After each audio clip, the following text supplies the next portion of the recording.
आगे रुख करते हैं भारत पाकिस्तान के बीच, जहां पर पाकिस्तान ने सीज फायर को तोड़ दिया है। पाकिस्तान की इस सीज फायर तोड़ने वाली घटना के बाद भारत ने भी मुंहतोड़ जवाब दे दिया है। खबर आ रही है 6 से ज्यादा पाकिस्तानी सैनिक इस जवाबी कार्रवाई में मारे गए हैं। पुंछ में भारतीय सेना पर फायरिंग की गई थी। फायरिंग का भारतीय सेना ने जवाब दिया। एक भारतीय जवान के ऊपर स्नाइपर के जरिए हमला किया गया। 2 भारतीय जवानों के ऊपर आईडी के जरिए हमला, जिसमें उनकी मौत हो गई। और अब इस सीज फायर को तोड़ने की घटना के बाद भारत ने बड़ा जवाब दिया है। बड़े लंबे साल बाद भारत पाकिस्तान के बीच चला रहा ये सीज फायर पाकिस्तान की इस कोशिश के बाद टूटा है और भारत ने इसका माकूल जवाब पाकिस्तान को दिया है।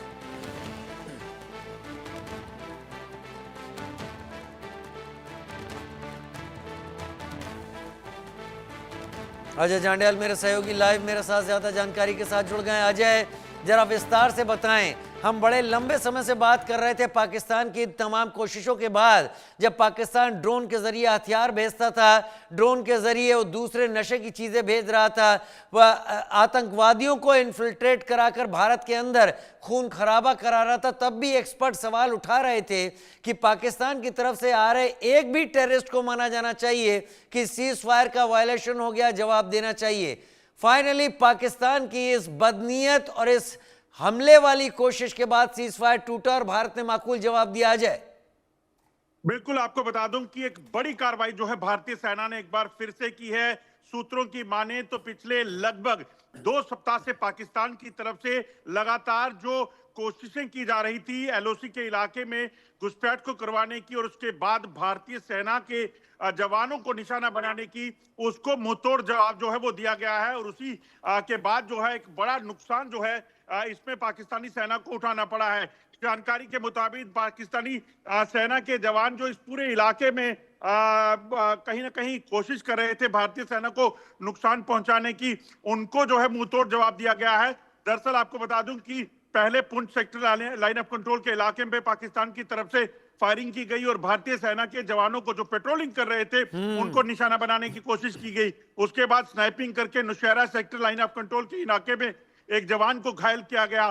2 बार आतंकियों को घुसपैठ करवाने के प्रयास जो है वो किए गए और कल हद ही हो गई तब जब पाकिस्तान की तरफ से एक आईडी लगाकर भारतीय जो सेना की पेट्रोलिंग का एरिया था वहां पर उन जवानों को निशाना बनाया गया, जिसमें 2 जवानों की शहादत हुई। उसके बाद सब्र का बांध जो है वो भारतीय सेना का टूटा और उसके बाद भारी रिटेलिएशन की गई है। अभी भी आपको बता दूं आज शाम जो है पुंछ सेक्टर में पाकिस्तान की तरफ से युद्ध विराम का उल्लंघन हुआ, जिसका मुंहतोड़ जवाब दिया गया और इसी जवाबी कार्रवाई में जो सूत्र हमें बता रहे हैं बड़ा नुकसान पाकिस्तानी सेना को उठाना पड़ा है। पाकिस्तानी सेना के आधे दर्जन के करीब जो है सैनिक इसमें मारे गए हैं और भारत के बार बार चेताने के बावजूद, भारत के बार बार बताने के बावजूद कि किसी भी तरह से आप लाइन ऑफ कंट्रोल के इलाके में और अंतर्राष्ट्रीय सीमा के इलाके में घुसपैठ को बंद कीजिए, लगातार उसको मानने के बजाय पाकिस्तान की तरफ से जब युद्ध विराम का उल्लंघन किया गया, भारतीय सेना को की चौकियों पर फायरिंग की गई, भारतीय सेना की पेट्रोल पार्टी पर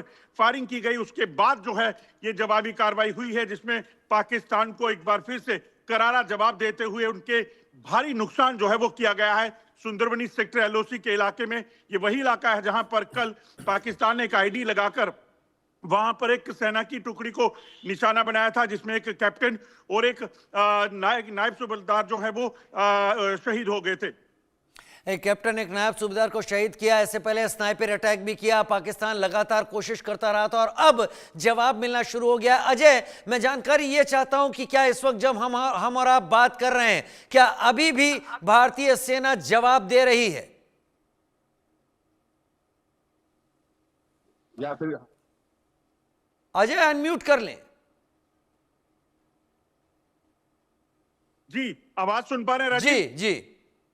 मैं आपको बता दूं कि केरी सेक्टर पुंछ का इलाका जहां पर भारतीय सेना की जवानों की तैनाती है, इस इलाके में भारतीय सेना के जवान जब चूंकि पेट्रोलिंग एक बड़ा महत्वपूर्ण जो है काम है इस वक्त जो सुरक्षा बलों के लिए है, क्योंकि पाकिस्तान की तरफ से आतंकियों को घुसपैठ कराने की कोशिश की जा रही है, ऐसे में उन इलाकों अनअटेंडेड छोड़ना का मतलब है कि वहां पर आतंकियों की घुसपैठ को एलो करना, इसीलिए वहां पेट्रोलिंग हो रही थी और भारतीय सेना के जवानों पर जब पाकिस्तान की तरफ से गोलीबारी की गई तो भारतीय सेना ने भी उसका जवाबी कार्रवाई शुरू की और उसमें जवाबी कार्रवाई करते हुए पाकिस्तान की इन चौकियों पर फायरिंग की। जवाबी कार्रवाई में जिन चौकियों से पाकिस्तानी सेना जो है वो फायरिंग कर रही थी, इसके अलावा सुंदरबनी सेक्टर का वो इलाका जहां पर भारतीय सेना के जवानों को निशाना बनाकर उनको ठीक। शहीद किया गया था, उनकी कहीं ना कहीं जान का बदला भी लिया है और उसका हमले की जवाबी कार्रवाई में लगभग आधे दर्जन के करीब पाकिस्तानी सैनिकों को मार गिराया है। अजय जंडियाल, बहुत शुक्रिया मेरे साथ इस जानकारी के साथ जुड़ने के लिए आपका। और अब बढ़ते हैं आगे। अफ्रीकी प्लेयर से लाइव मैच में भिड़ गए शाहीन अफरीदी। बड़ी खबर, शाहीन